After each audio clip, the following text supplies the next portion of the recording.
So brewing Coolship, to me, is hard to put into words, but being able to be a part of something so special is out of this world.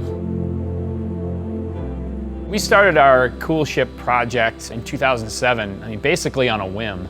We had been brewing exclusively Belgian-style beers since we opened in 1995, really embracing the tradition of kind of free-form Belgian-style brewing. And Rob and I were discussing the concept of wouldn't it be fun to see if we could produce beer through spontaneous fermentation in the way that Lambic-style beers have been made for a very, very long time. Such a classic Belgian style of beer. Wouldn't it be interesting to see if we could make those beers here in Portland, Maine? So we, built a room, got a Coolship manufactured for us locally, and started brewing these beers in the fall of 2007. For the process, we really thought, why not embrace, the brewing process that has been used for a very long time to produce Lambic-style beers. So we really mimicked that process. It starts with the grain bill. The grain bill for Coolship is 60% barley, 40% raw wheat. We do a turbid mash, which is a traditional technique where we mash in very thick, and generally we're trying to be gentle with our mashes for our regular beers, but with this, we really want to break it apart as much as we can, release a lot of the compounds that we're avoiding in our regular mash.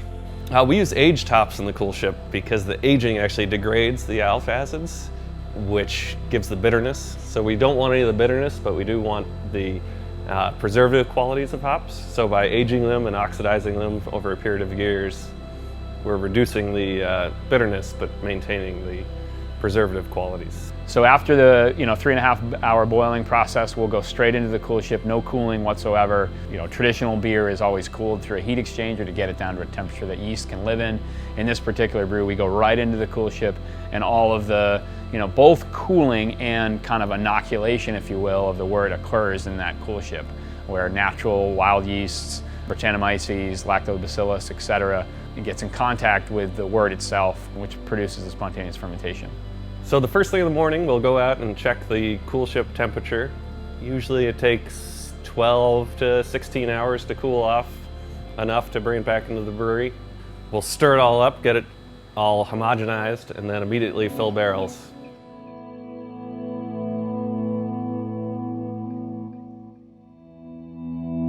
One of the interesting challenges with trying a project like this is there's so much time that we needed to wait to see kind of what the result was going to be. So, we brewed in 2007 for the first time, brewed several batches that fall, and really it wasn't for almost 2 years before we had a good idea whether what we had brewed was coming along the way we wanted it to.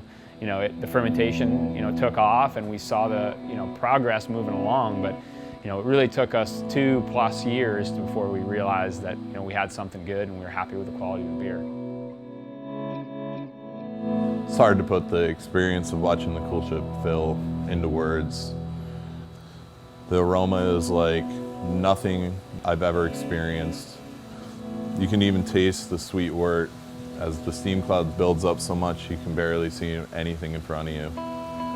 When it's all over and you turn the lights off and lock the door, you can't help but to smile and say goodnight.